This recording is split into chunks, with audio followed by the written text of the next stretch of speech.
নমস্কার বন্ধুরা, বান্টি আদি কুক চ্যানেলের পক্ষ থেকে আপনাদের সকলকে স্বাগত জানাই। তো আজকে একটি বিশেষ অনুষ্ঠান আছে যেটা গ্রামাঞ্চলে হয়ে থাকে। তো আপনাদের শহরাঞ্চলে হয় কিনা জানি না, যারা গ্রামে থাকেন নিশ্চয়ই আপনারা হয়তো এই অনুষ্ঠানটাকে জানবেন। তো আমার ভাস্তার পরশুদিন বিয়ে হয়েছিল, কালকে বৌভাতের অনুষ্ঠান ছিল।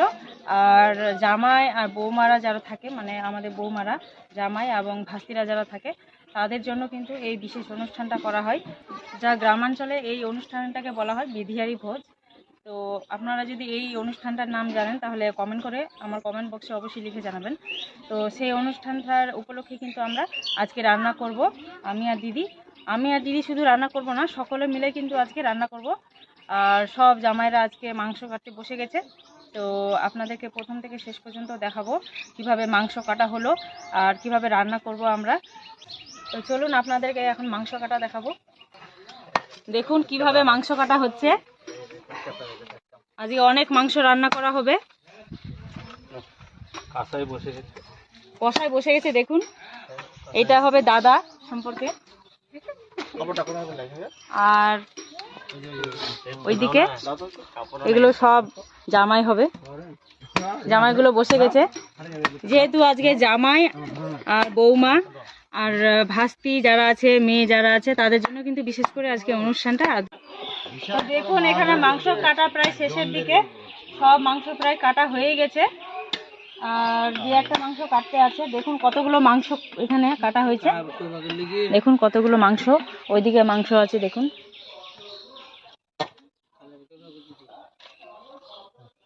আজকে দারুণ মজা হবে। আর আজকে কিন্তু কবজি ডুবিয়ে খাওয়া হবে। আপনারা দেখতে থাকুন, আমরা রান্না থেকে খাওয়া পর্যন্ত দেখাবো। তো চলুন আমাদের সঙ্গে। মাংস কাটা হয়ে গেছে, এবার আমরা চর্বিগুলোকে আলাদা করে নিচ্ছি দেখুন এখানে। আর এবার মাংসগুলোকে আমরা ধুয়ে নেব। তার আগে এই যে সমস্ত লোমগুলো আছে, লোমগুলোকে বেছে নিতে হবে দেখুন।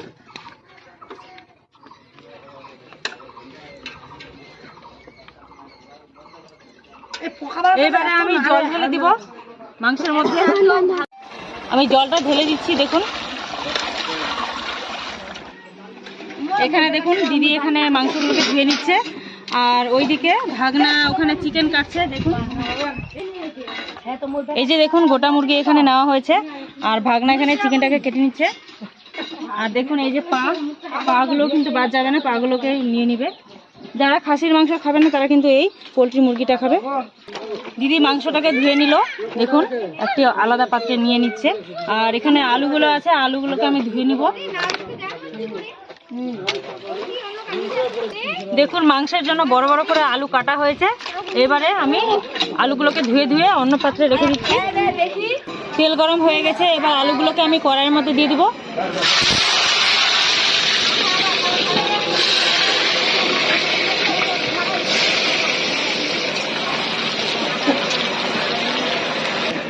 এবারে দিয়ে দিচ্ছি হলুদ, সামান্য পরিমাণে লবণ। এবারে নাড়াচাড়া করে নেব। আর আলুগুলোকে আমি লাল লাল করে ভেজে নেব। আলুগুলো ভাজা হয়ে গেছে লাল লাল করে, এবার তুলে নেব।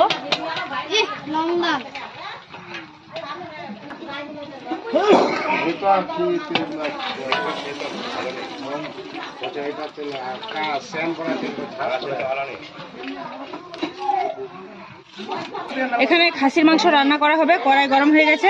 এবার তেলটা দেওয়া হবে, তেল দিয়ে দিচ্ছে। এখানে তেলটা দিয়ে দেওয়া হচ্ছে দেখুন।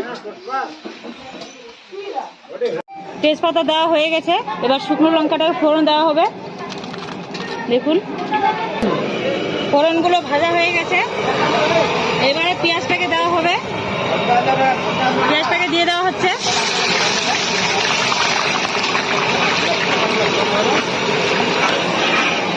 দেখুন রান্নার মধ্যে কিন্তু তোড়জোড় লেগে গেছে, সকলে মিলে আমরা রান্না করছি। যেহেতু অনেক লোকের সমাগম আর অনেক লোকের এখানে রান্না হচ্ছে।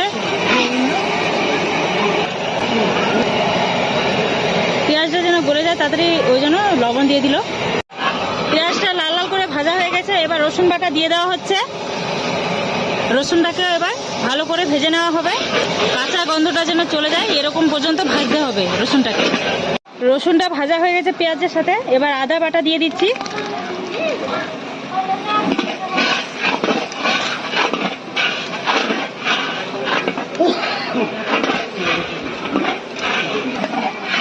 আদাটা দেওয়ার সঙ্গে সঙ্গে আমি জিরে বাটাটাকে দিয়ে দিচ্ছি।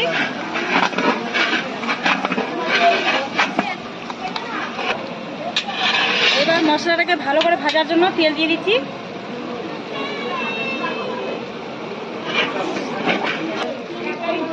এবারে আমি 1 চামচের মতো হলুদ দিয়ে দিলাম।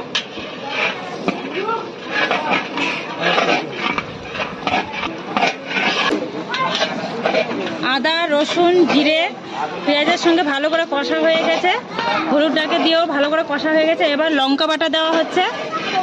লঙ্কা বাটাটা একদম লাস্টে দেওয়া হচ্ছে কালারটা ভালো আসার জন্য। দেখুন এইভাবে লাস্টে লঙ্কা বাটাটা দিলে কালারটা একদম লাল টুকটুকে হবে। সামান্য পরিমাণে জল দিয়ে দেওয়া হলো মশলাটাকে ভালো করে কষে নেওয়ার জন্য, আর তলায় যেন মশলাটা লেগে না যায় তাই জন্য জল দেওয়া হলো। এবার লবণ দিয়ে দেওয়া হচ্ছে পরিমাণ মতো। আর দেখুন মশলার মধ্যে তেলটা ছেড়ে ছেড়ে আসছে, আর কি সুন্দর মশলার কালারটা চলে এসছে লাল টুকটুকে। দেখুন মশলা কষা হয়ে গেছে, মাংসটাকে দিয়ে দেওয়া হচ্ছে। মশলার সাথে মাংসটাকে ভালোভাবে কষা হচ্ছে দেখুন, আর মাংস থেকে অনেকটাই জল বেরোবে, আর ওই জল থেকে কিন্তু মাংসটা সেদ্ধ হয়ে যাবে, আলাদা করে এক্সট্রা জল দিতে হবে না। কালারটা ভালো আসার জন্য কাশ্মীরি লঙ্কার গুঁড়ো দেওয়া হচ্ছে। এটা কিন্তু ঝাল হবে না, আপনারা সকলেই জানেন। তো খাসির মাংস থেকে এখানে অনেকটাই জল বের হয়েছে, দেখুন কতটা জল বের হয়েছে। এই জলটাকে ভালো করে শুষিয়ে নেওয়া হবে কষতে কষতে। এইবারে তেলটাকে দিয়ে দেওয়া হচ্ছে।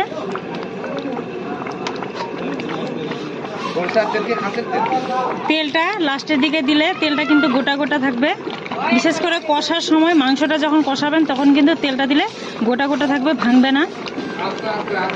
এবার স্বাদ মতো লবণ দেওয়া হচ্ছে। যেহেতু এখানে খাসির মাংসর ঝোল করা হবে তাই জন্য লবণটা দেওয়া হলো আরেকটু। মাংস কষা হয়ে গেছে, এবার ভাজা আলুটাকে দিয়ে দেওয়া হচ্ছে।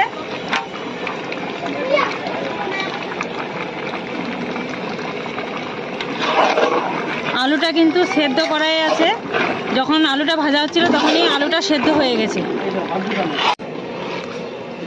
এবার ঝোলের জন্য জল দিয়ে দেওয়া হচ্ছে।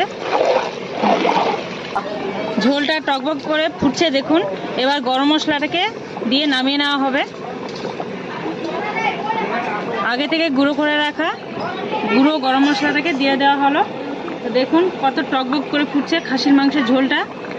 তো খাসির মাংসের পাতলা ঝোল আমাদের রেডি হয়ে গেছে দেখুন, আর কি সুন্দর লাল টুকটুকে কালার এসেছে। তো এবার আমি নামিয়ে নিব পাত্রের মধ্যে।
কত লোকের সমাগম দেখুন। আপনাদের এই ভিডিওটি কেমন লাগলো কমেন্ট করে জানাতে ভুলবেন না কমেন্ট বক্সে। আর এই ভিডিওটি যদি ভালো লাগে তাহলে লাইক করবেন, শেয়ার করবেন, কমেন্ট করবেন।